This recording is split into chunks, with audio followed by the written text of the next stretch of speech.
Hey, what's up everybody? Welcome back to Let's Play Breath of Fire 3. I am here at the camp after doing a whole lot of leveling up. Let me see if I can give you guys actually a good representation of how I have leveled up. I've done massive leveling. Ryu's level 22, Peco all the way up to level 17. Look at that HP, man. 192. Garr's at level 20, and Nina and Momo are ranking a little behind. Nina, I don't plan to level her up like I told you guys in the past. I plan to use her as what they call, in Breath of Fire 3 terms, a skill doll. And what that means is that I want to keep her at low levels so that I can put her on masters just to level up and learn skills. So that's kind of what she's being used for. Peco has gone under the master. Well, he began with Bunyan for a little while, and I leveled up 10 times, and I got all of Bunyan's skills, and then I actually put him under Giotto. If you remember him, he is the Fish Master in Rapala, and the Fish Master, he gives quite a bit of an HP bonus, so that's why Peco's HP is really high. Garr, on the other hand, he has been on Fahl all this time, giving a good, strong HP and defense increase, so that's really good. That's why his HP is so high. Ryu has been on Merryleep for this whole time. He's just been gaining agility, and just let me show you some stats here. Momo I haven't really put too much time into. I think I'm going to master her or apprentice her to some other people, some other master that I'm going to be getting here in the eastern region. Look at that agility, man. And now another thing I should notice, I picked up a Magma Armor from a Vulcan. I'll show you guys how to get those. Just kind of don't worry about it. The one thing though I will say is that look at the weight on this Magma Armor. It's 8, and the weight on this Claymore is 8 also. So if I took these off, he has 43 agility, dude. He is fast. That's just all you really have to know about that. He is getting really high. So as far as agility goes, and I might be taking him off of Merryleep here in a little bit because, you know, at this point that agility is super high and he doesn't really need too much more. You know, Peco's kind of wasting a little bit behind. You know, he's still at a lower level, but he's got 84 defense, and you know, mainly his HP increase is what's been so good. Garr has 120 defense. He's ranking real high, real high, keeping up with Ryu actually, and you know, he's a couple levels below him. So you know, that's kind of what I've got going on here. Just to give you guys an update, I want to show you guys the master list real quick. These are all the masters that I've gotten. The stars are the people that I've learned every skill for. So, you know, Bunyan. I should tell you guys that I did pick up a couple off-screen skills. I'll list them in the description below, but I picked up Disembowel with Peco, and that skill is learned from Bunyan. I also picked up Trump and Berserk with Peco, and those skills are learned from Giotto at levels 2 and 5. And I also picked up Counter with Garr, and you know, that's with Fahl and everything like that. And that was, I believe, 4 levels in. So yeah, you know, just been doing that. Let me just show you some of the... My computer's kind of lagging up here.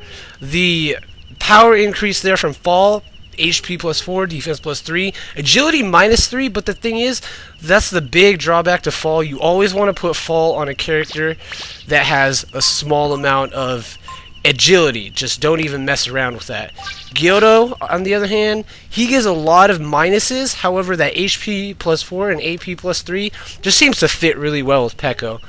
But anyways, I think I'm just gonna, you know, now that I'm done explaining some skills and everything like that and what I learned, I'm just gonna cut it right here, and I think I will just meet you guys back at a fishing spot because I wanted to pick up a couple items and show you guys. Alright, so now I'm here at the world map at Eastern Windia next to Momo's tower here, and the reason why I'm here is because, you know, I wanted to show you guys at this fishing spot a nice item that you can pick up kind of for cheap here. They are skill inks. Now, to get a skill ink, the condition to get a skill ink is the Manillo shop wants 2 octopus for it. actually, you can see one octopus there up to the north on the top of the screen there, and in the middle of the screen. Those are what octopus look like. They can be caught for heavy caro. I've already caught a couple, so, you know, I'm just going to catch the Manillo and just show you guys. But anyways, so, you know, now that I'm here at the Manillo shop, we can pick up some skill inks. They are really, really nice to grab. And I have 2 here, so, you know, might as well just grab 2. But anyways, like I said, they're awesome to grab, and I will be coming back here a lot, actually, for just skillings and things like that. So that's how I get easy skillings. So there's one more item that I want to pick up at another Manillo shop, so I guess I'll just meet you guys back over there. Alright, so I am back over here at the Ural region, the very first region of the game, man, back near McNeil Village. And I am gonna hit this fishing spot for the other Manillo, the Holy Mantle. It quote-unquote, there it says, lowers the chance of meeting enemies. So hopefully with this item, I won't run into enemies as much. But anyways, like I said, 9 bass, 9 sea bass, 3 black bass. And, you know, I don't really suggest that you get this, but if you got a little spare time on your hands, you know, it's pretty nice to grab, I suppose. And you can also get this bell collar. I don't really know why you would get that. It raises the chance of meeting enemies, just in case you want to really level your stuff up. But anyways, here's another easy way to get some skill ink. I think this is actually easier than the octopus route, where you just get 1 rainbow trout, 1 trout. So that's real easy.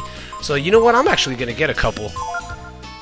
That's nice. Anyways, pick up the Holy Mantle, and I'm going to equip that. And now we are ready to go through Mount Zublo. So I'll meet you back at Mount Zublo.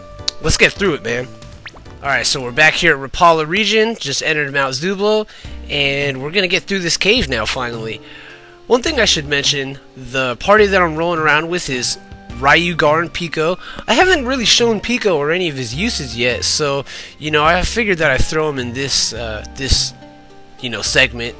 You can go through here, and this actually will not be of any importance until much later in the game. You go here, and it says you can't decipher what the characters mean. You have a strange feeling you've seen them somewhere before, so it's kind of interesting stuff. There's not really much you can do here at Mount Zublo other than go through the Guildsman shortcut that the Guildsmaster he gave you that pass to go through. So we're just going to do that, and I think before I even walk inside this cave, I'm going to equip that Holy Mantle that I just got. And I want to see if it works. And this is my main setup. I have the Magma Armor here. I'll show you guys how to get that. Like I said earlier, it's protection versus flame. It will give me health when any flame attacks are casted on me. So I'm going to equip the Holy Mantle on Peco there. And you know what? I'll even equip the Light Bangle just for kicks. Put a little defense on Garr with some high boots, and well, I don't really have anything. Maybe I'll throw. Let's see. Maybe I'll throw the Artemis's cap. I don't know. You know, it doesn't really matter. So now we're gonna hit this Mount Zublo, the cave. Who are we running into? Just some lava men. Oh, why do they have the initiative? Anyways, the monsters here are fairly basic, fairly easy.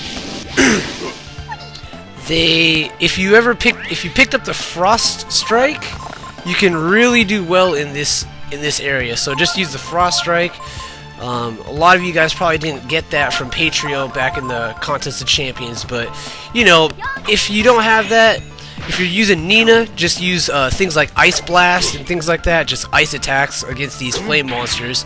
And basically, you know, just physical attacks kind of take care of them. And other than that, you'll run into a bunch of lizards and lizard men here. And, you know, they're fairly easy. Just physical attacks and various spells and stuff like that. They're not that all difficult. Got these little geysers that are coming up. They will hurt you. I mean, Garr keeps running into him because he's so big. But anyways, let's swoop down here. I believe that there is a treasure room right in here somewhere. Wow, I'm already getting close to level up here pretty soon. Heal up Garr because he's been walking into some, what do you call it, some geysers there. Oh, this room you can actually get an item, a pretty nice item. Careful for that yellow, Oh, nice. Wow, I didn't even get... That yellow smoke will confuse you if you get touched by it, so you definitely don't want to run into that. However, I'm sure I will run into it here. Go, go, go! Yes! I didn't run into it. Awesome. So, once you run down that hill, you can pick up this lovely item, the Ring of Fire. Really, really nice to pick up. I'm actually going to equip that to Peco now. Because, you know, what with this being a place with a bunch of fire creatures, you know, it's going to be good to have. That will absorb all fire damage and everything like that, just like the Ring of Ice would normally with ice attacks. So now let's continue on with this dungeon. I think that the Holy Mantle's actually been really good. I haven't even... Oh, you got a step there. I haven't even fought one battle in this area, which I'm sure I will, but, you know... Yeah, you gotta watch out for the lava. You take damage. Take a little bit of damage when you walk on that. I'm doing pretty good for health, though. Man. Oh. I probably shouldn't have done that. Oh, I got a Vulcan here. Okay, these guys are pretty nice. There's a couple things that you should know about these enemies. If you charm them, now charm is a skill that I learned from Merryleep. Charm increases the chances that your opponent will drop something, but it also increases your chances of stealing an item. Now, when you steal from Vulcans, they have a protein, and a protein will permanently raise your defense status. So with Ryu's EX turn, I'm going to use Steal, and I remember I told you guys last time that if you don't... There you go, you grab protein. If you don't hit this guy with a fire attack before trying to physically harm him, you will not do any damage. So it's big to do that. You know, just hit him with a burn, or hit him with flare with Garr, flare with you know, Nina, just whoever you got. Just hit him. You know, hit him with Simoon, whatever you do. Just hit him with a fire attack, and that'll wake him up, and that will give you the ability to take him out. So normally I just, you know, wake him up with burn. He's going to cast Lava Burst here, but I have a Magma Armor, which he drops. That's why I casted Charm on him, by the way. I have a Magma Armor and a Ring of Fire, so it's not going to do much damage to me. So there's a double blow from Garr. Peco hits for 39. Vulcan does have a lot of HP, but my Ryu is really strong right now, so... You know, that's how that works out. So, oh, jeez, okay. Thought that was gonna kill him, but I guess not. His physical attacks don't do that much damage, and I actually don't think that I've learned Magma Burst from him yet, so I'll probably do that in the next time I fight him. But anyways, yeah, there's the 300 experience, and most times he drops a Magma Armor, and you can use those to sell and all that stuff. So, yeah, it's pretty nice enemy to farm and to beat. But anyways, just about coming up on time here. So what I'm going to do is I'm going to walk into... This is the room I meant to walk into. I'm going to grab this treasure chest. Yep, I remember it being here. And after that, I get the Asbestos Armor, which is another good piece of armor in this dungeon. I'm going to equip that to Garr. Asbestos Armor says resists flame. Now, Garr automatically has a 50% invulnerability to flame already, so now Asbestos Armor gives an additional 50%. So now, I won't even be affected by flame attacks with him. It'll do 0 damage.